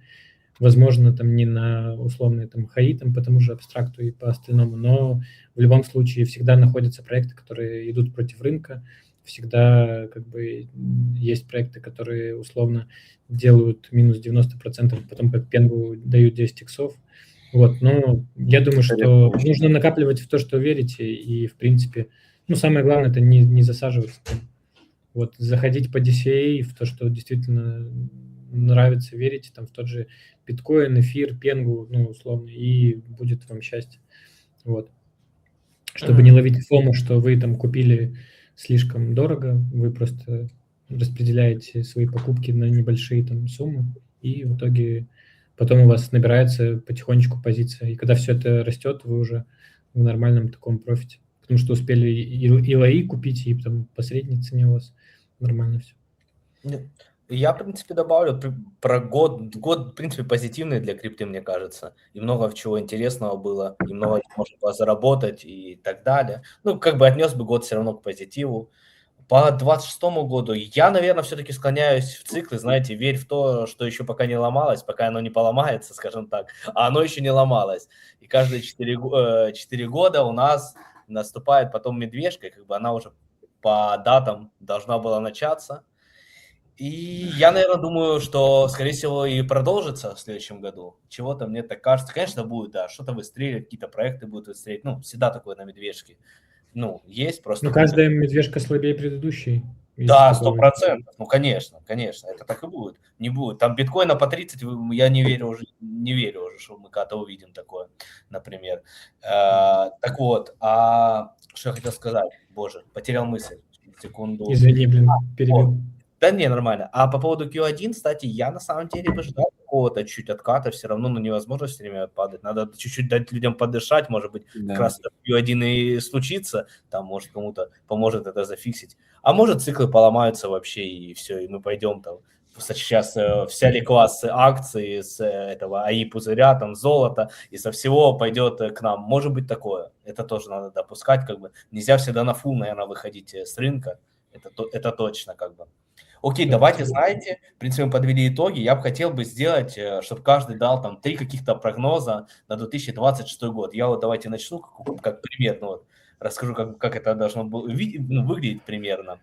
Например, там прогнозы по крипте, абстракту, там пингвина, вот все, что угодно вы можете выбрать. Я выбрал один по тому, но вы можете выбрать там только по крипте или только по пингвинам условно. Давайте я, допустим, прогноз по крипте. 2026 год, примерно прогноза. Биткоин не обновит all-time high. Вот это вот мой прогноз. Потом давайте прогноз по пингвинам. Я думаю, что либо ETF, либо, может быть, уже и IPO будет у пингвинов проведено, что мы будем торговаться на биржах и так далее. Вот что-то из этих событий, то есть связано с институционалами, у нас произойдет в 2026 году. Вот такой вот у меня прогноз. А по абстракту вообще вот у меня шизопрогноз, скажем так, что мы увидим в 2026 году в абстракте какой-то токен, именно абстрактовский, не извне, который мигрирует, с капитализацией больше 80 миллионов. Вот давайте так, я не говорю какой, но какой-то появится, либо новый, либо уже старый вырастет, но что-то вот такое, может быть Апстер, а может быть что-то новое, какой-то проект у нас появится и запустится. Может быть.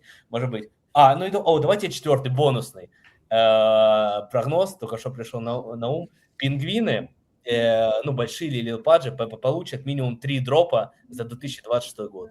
Вот такой еще прогноз, Давайте, кто начнет следующий прогноз. Ну, давай я второй. Я тогда в противовес пойду. В 26-м биткоин и эфир пробьют АТХ.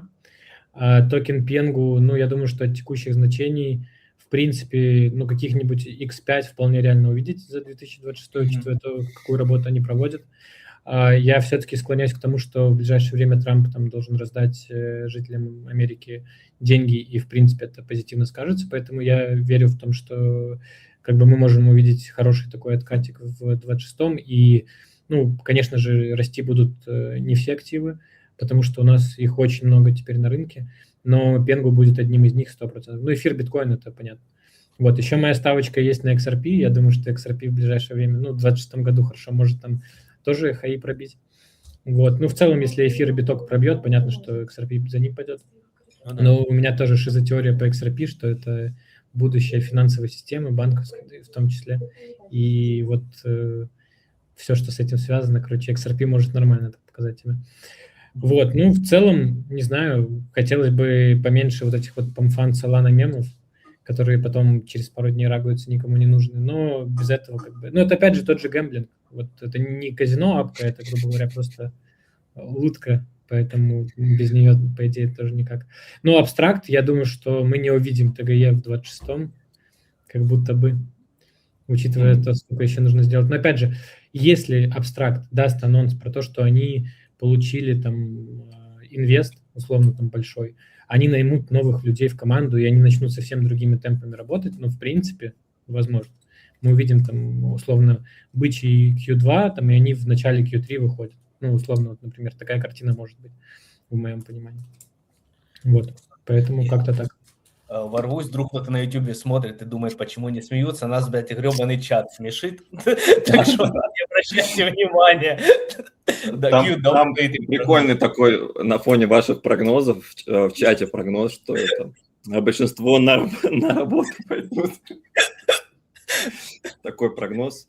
Ну, кстати, может быть, это и не худший совет на случай медвежки, чтобы как бы больше было ликвидности и как бы, чтобы не тратить крипту, что-то покупать еще, да.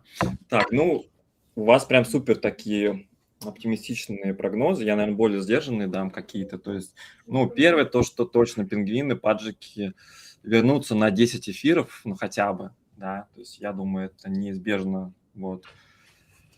В 26-м такой даже инсайт есть маленький, что-то Лука писал там в одном из чатов в Твиттере буквально вчера на Крисмас, там типа не продает ли кто редкого пингвина. Вот, то есть он там какого-то редкого пингвина себе ищет там сейчас. Или золотого, или айс-пингвина. Возможно, это для какой-то компании, или для какого-то института. Не знаю, ну, как бы либо просто рофл такой был, но вряд ли. Ну, в общем, да, я думаю, что NFT пингвинов камбэкнут, хотя бы вот отсюда до 2,5-3 икса, это первый прогноз. Второй прогноз с OpenSea выйдет в первом квартале, и он как-то выход этот стимулирует NFT рынок, потому что NFT рынок, в принципе, сейчас волюм очень маленький, да, и, собственно, ну, там совсем мало нужно ликвы, чтобы как-то это стимулировать, уже все его похоронили, уже так было каждый раз, и как бы только когда начнут покупать, все люди сразу думают, ну все, блин, ладно, NFT не мертвы, что типа сейчас они могут камбэкнуть до значения былых, или хотя бы до значения год назад, и поэтому люди на автомате начнут покупать. Вот, я думаю, второй прогноз, что OpenSea выйдет с оценкой больше 2 лярдов, ну, именно капитализация фулкапа токена, потому что сейчас там есть ставки на полике, то есть там типа большинство за то, что это будет как бы больше лярда, но то, что больше 2 лярдов, там что-то 40%, по-моему. Вот. Мне кажется, что выйдет больше 2 лярдов.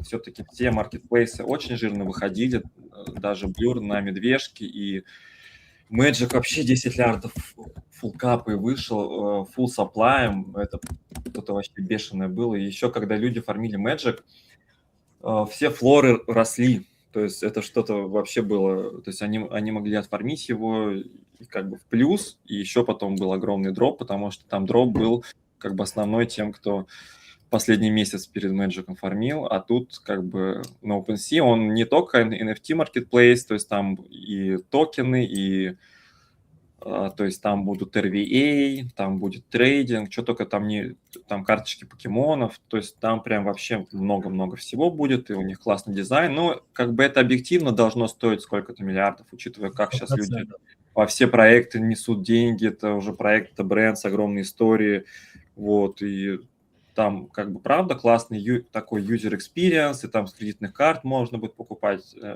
Плюс у них тот же как бы инвест, как я понимаю, тот же маркетмейкер, как у Magic был. Вот. Поэтому, то есть, по-моему, парадигма называется. У них все проекты топово очень выходили. Вот, то есть второй прогноз на хороший выход OpenSea. Так, по крипте что-то, ну, блин, вот тут сложно, да, с одной стороны, я жду какого-то роста в первом квартале, но скорее тоже жду медвежки по циклам какой-то, да.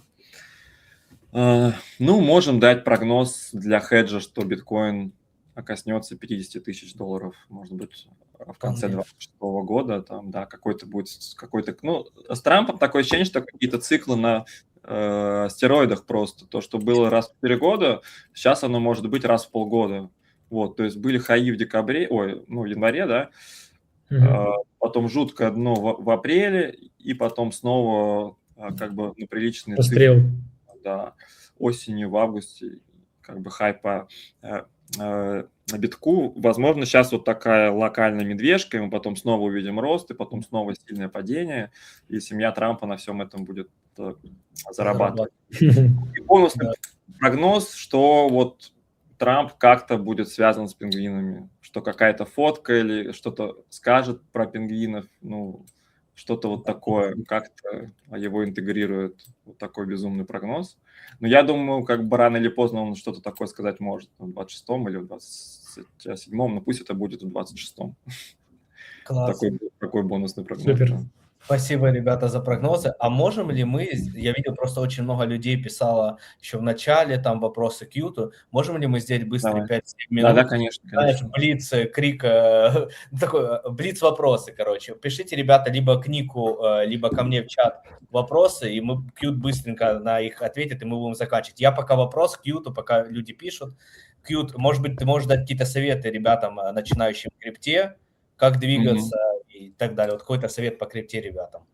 Слушай, ну я могу дать советы топовые от топовых людей в крипте, да, то есть самый главный совет вот от легендарного трейдера GCR, да, который раскрутился с $1000 до лярда, вот, и в том числе он предугадал, то есть у него какие легендарные прогнозы?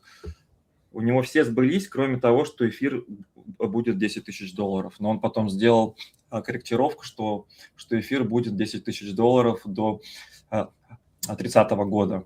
Вот, он также предсказал вот это второе президентство Трампа, когда там на него давали пару процентов. Вот он как бы...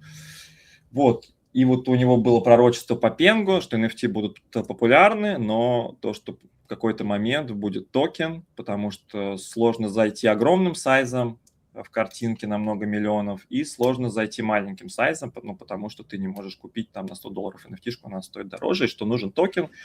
Вот, и он именно, вот, как бы это было его пророчество. У него есть один редкий пингвин, привидение, до сих пор холдит, он Миледи он какие-то покупал, он потом все слил, а вот этого редкого пингвина он уже держит, по-моему, с 21 года. То есть вот такие люди в пингвинах реально как бы самая элита трейдинга, ну то есть $1000 до лярда, это вот он один как бы смог раскрутиться. Ну так вот, его главный был совет, не пренебрегайте вот отработкой проектов, дропами, что, ну если у тебя маленький капитал, если ты молодой, там очень, ну как бы сложно вот с сотен долларов или там с нескольких тысяч как-то, знаете, им там 100 иксов поймать, да, но за счет дропов, то есть тех проектов, это все-таки Web3, да, что какой-то проект, когда ты в нем участвуешь, когда ты, ну, в общем-то, отдаешь свое время, он тебя вознаграждает, вот ищите вот такие проекты, то есть, ну, Абстракт, Монад был, Мега ETH, ну, то есть что-то вот... что-то подобное, где ты можешь роль какую-то выявить, да, то есть где ты можешь без вложения, ну вот, в принципе, Blast также был, там тоже дроп был и креатором, вот ищите проекты, где вы можете за счет вложения времени свой дроп получить, вот, и вот это для всех не пренебрегаемо, то есть он пишет как бы даже вплоть до шестизнака, это, ну, в общем-то, самый такой вот главный способ подняться в крипте. Второй совет вот от Луки, чтобы вот прям очень много тоже, это найти как бы 4-5 проектов, именно по которым у вас высокий conviction, да, то есть ты находишь такой первый проект, которому ты полностью отдаешься, он там тебе 5-7 иксов, потом на эту сумму ты там находишь второй такой проект, и вот ты 4 проекта увеличит твой капитал там 100-200 раз. Ну, то есть вот такой вот путь. Вот. Ну, от меня лично совет тоже: старайтесь поменьше выводить с криптокапитала по возможности, то есть как-то совмещайте с работой или урезайте траты, Да. то есть до того, как вы раскрутились до нормального пятизнака или до шестизнака, нужно как бы стараться работать на банк, на капитал, потому что иначе все будет как-то тратиться, и как бы лучше какие-то покупки импульсивные, там, да, там типа тачки или там каких-то дорогих путешествий оставить чуть попозже, там, да, на следующий цикл или часов, вот, что-то из этой серии, да. То, что не принесет тебе пассивного дохода. Да, лучше работать на банк, как бы там 2-3 года перетерпеть, и, ну, а потом это даст свой результат. Вот. Да, я полностью согласен. Спасибо Согласен с тобой, большое. да. Крутые советы очень. Есть вопрос. Очень много шуток, но вопросов мало. Ребята, пишите вопросы, хорошо смешить. У нас все-таки серьезный подкаст. Вопрос от клуба Пенгу. За счет чего раздаст абстракт и когда? Вот такой вот вопрос. Когда? Ну, слушайте, все ждали в 25-м. Сейчас уже... это к Нику вопрос, да, извините? Нет, это к тебе. Я Тебе ж- вопрос так, к тебе. Раздаст абстракт. Ну, либо это будет 26-й год, либо 27-й, тут уже точно. За счет чего? Ну, за счет токена, как? То есть, скорее всего, будет и IPO, и дроп пингвином, и дроп за роли. Если даже, ну вот смотрите, если посчитать, например, гигачат, да, там 250 ролей, да, то есть 250 ролей, если это, например, даже там по 10 тысяч долларов, да, Да, вполне. по-моему, это всего 2,5 ляма, да, это всего 2,5 ляма. Ну, то есть, что такое 2,5 ляма, когда, ну, потенциально может вырасти лярд, да, то есть, ну, в смысле выйти, да, в ДВ, то есть, Монат за роли что-то очень много раздавал там за топовые. Вот, поэтому вот Гига может получить прилично, там, 10-20 тысяч, потом на Микаэл Лука на отдельное вознаграждение для стримеров, вот, Да. поэтому я думаю, верифицированных стримеров тоже не так много, их может, как бы им должно раздать. Платин, конечно, стало больше, да, чем вот люди, которые только сейчас платину набили. Если бы сейчас было бы ТГЕ, это была бы очень мощная раздача. Через годик, конечно, ну, может быть, статус не так сильно решать будет, как количество XP. Вот, то есть по XP, ну, я думаю, в целом L2 проекты, они очень хорошо выходят. То есть в чем фишка? L2 проекты хорошо выходят, но даже очень жирно выходят, но потом как-то цена немножко падает. Да. Потому что utility Команда, у скорее, L2 обычно токена делает. особенно нет, скорее всего. Ну, может быть, абстракт что-то придумает. Вот. Потом раздаст пингвина. Сейчас еще, если у вас есть NFT-шки, Лука делал много раз, уже раз 5 намек, что ему не понравилось, как там, как бы пенгу, что ты мог как бы купить его, заклеймить, на хаях слить, но а потом еще цена пингвина приличная была, а потом еще как бы росла. То есть как бы трейдинг намного лучше был холдинга, и он хочет, чтобы холдеры только вознаграждались. Возможно, какой-то жесткий снэп будет по абстракту. Это для тех, кто год держит, что-то такое. А возможно, снэп уже вот даже сейчас уже будет, в январе. Там, да, то есть нужно, чтобы у вас был какой-то пингвинчик, чтобы он не двигался, был привязан к абстракту, да, и чтобы годик достаю с держали. своего. Ну, учитывая, что сейчас прям абсолютный дно за 3 года, там и в баксах, и в эфирах, ну, вход сейчас уже супер хороший. Никто не ждал настолько низкого входа. 100%, да. Такой коррекции. 1400 вот было это вообще. Ну, это, да, это вот такие цены были только в первые месяцы после прихода Луки. Вот.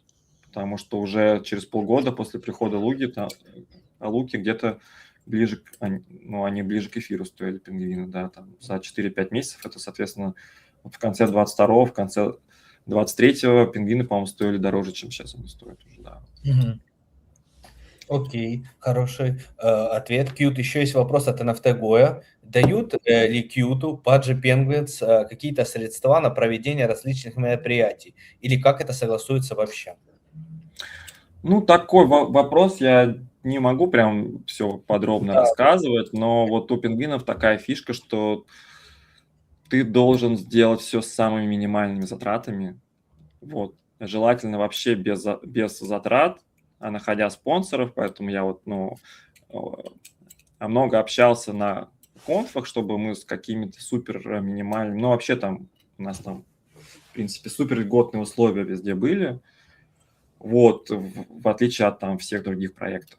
Даже, можно сказать, супер фри льготные условия. Как бы людям просто еще интересно, да, чтобы пингвины были, потому что проект супер хайповый, много просмотров в социальных сетях, когда мы были, там один из ивентов, выкладывали в телегу, то есть там прям много просмотров в телеге было, в Твиттере много просмотров, ретвиты Луки, вот, ретвиты пингвинов, то есть это были просмотры, это яркий стенд очень, да, потому что многие конфы, такие суперофициальные, довольно скучные, то есть выступают люди с инфополем Старкнета, вот, то есть на всех конфах самая популярная монета – это Starknet, который там сколько он сделал, минус 98% или сколько, да? То есть не так много там экспертов, как именно хотелось бы, вот именно, как это сказать-то, вот именно в инфополе вот этих конф, Телеграма, да, то есть там как бы инфа от Твиттера до них практически не доходит, вот, какая-то своя оболочка, то есть на всем этом фоне пингвины, как бы это очень яркий стенд, розыгрыши, как бы просмотры, то есть это что-то такое, да, что больше на самых топовых конференциях в мире. Вот. Поэтому здесь нужно стараться как-то обсуждать, договариваться с оргами, налаживать контакт, какие-то партнерства. Вот. Потому что, знаете, сколько там было конф и всех ивентов по всему миру, это больше 100, правда, да. То есть пингвины все, если это бы все не оплачивали, это было бы безумно неэффективно просто. Как бы реально это вот такое как бы трата денег, да, за эти деньги вот можно сферу сделать или можно, что еще можно сделать? Что-то классное сделать, да, там, вот типа Формула 1. коллабу, там, Да, Формула 1. делать то, что, как бы в крипте после дропа пенгу все пингвинов знают и так. Вот. То есть здесь именно цель маркетинг проекта это на Web2, да, то есть именно чтобы вот все знали бренд, чтобы с ним дети росли, чтобы это семейный бренд, это крипто-бренд, это многоузнаваемый бренд. Здесь фокус в маркетинге на это получается. Окей. Последний, извини, Qt вопрос. Тут написал просто Coolblue Pengu. Покупал ли Qt Mystery Box? Какой SBT будет, как он думает? Наверное, имеется в виду, что будет SBT. Я купил 2. Я купил вот на ГВ, вот, и на эфирный кошелек с сети абстракта я тоже купил. Вот, то есть 2. Какой SBT? Обычный, какой SBT? Слушай, я что-то уже немного запутался. Там столько SBT-шек сейчас. Вот надо Pengu Clash сделать. Потом был Эйген. Вот, кстати, за Эйген мне так и не дали. Вот я не понял прикола. Наверное, Эдгар еще не раздали. Наверное, вопрос имеется в виду, что, наверное, будет за это SBT. Типа, будут ли токены абстракта, наверное, он это имеет в виду, мне кажется. Такой вопрос. Да, потенциал, что мы можем получить. Смотрите, SBT как-то прям супер жестко раздавали Пенгу, там просто life change был для многих. То есть у нас в конфе даже был чувак, на который мультил вот эти SBT-шки, и он их на разные кошельки сделал 20 штук, и он очень переживал в тот момент, что эти бриджи там дорогие были, что-то лил у него был в минусе, вот, а по факту за 20 этих SBT-шек там что-то типа 4000 просто за бридж на каждый SBT ему вообще сильно ему раздало. На всех кошельках, да, оно было, типа? Просто ничего не сбрили, то есть пингвины не сбивают. Вот такой вот кейс. Вот это смартик. Из нашей конфы. Ретро-дропер со стажем такой, да, вот он в эту историю поверил. Мне было лень делать эти бриджи на PNB, у меня не было вот этих SBT-шек. Вот, поэтому сейчас я все как бы собираю вот эти SBT-шки, вот, и как бы в этом году были там и за IRL, и за PG Party, что-то там еще было. Pengu Bull, вот есть такая СБТшка, кто в Твиттере очень много Редкая, постит. да.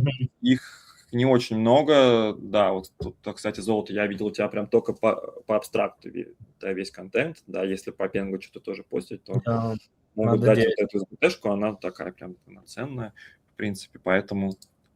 MVP Да. у них еще есть, если не Это ошибаюсь, альфа, они ну вот Devil. MVP, да, мне дали в этом году.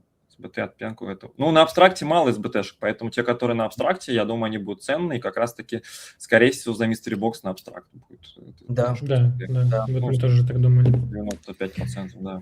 Я думаю, мы уже очень долго держим Да, Кьюта. извиняюсь, Да. вот я, да. Да, Может, давай. как-нибудь в другой раз еще раз повторим, может, какой-то Да, как раз таки посмотрим, Вопросы накопим сбылись новые, ли да. наши прогнозы или нет в первом Конечно. квартале. Повторим 100%. Я Обязательно. хочу Очень поблагодарить, рады, что ты к нам пришел, что выделил. Спасибо, что пригласили, да. поблагодарить Ника, поблагодарить Кьюта, поздравить с праздниками, поздравить с наступающим Новым годом. Да, Happy New Year, Merry Christmas. Очень сильно хочу поблагодарить наш чат, кто смотрел этих шутников, их тоже с наступающим праздником. Тех, кто будет смотреть записи на YouTube завтра там, или в другой день, вас тоже с наступающими праздниками. Может быть, последнее просто слово от Ника, от Кьюта и завершаем.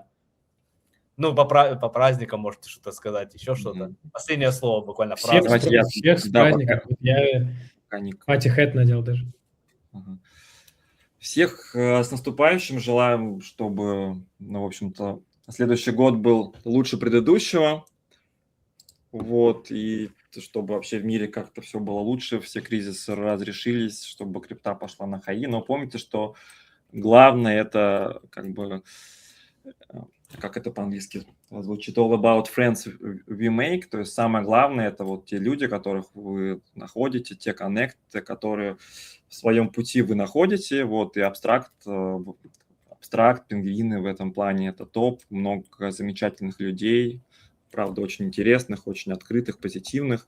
И, в общем-то, вот это самое главное, а уже что-то материальное придет уже позже. Да. Всех с наступающим. С наступающим, ребята. Тогда всем пока. Спасибо большое за стрим. Вот такого Давай, спасибо, увидимся. Спасибо. Да, на связи, ребят.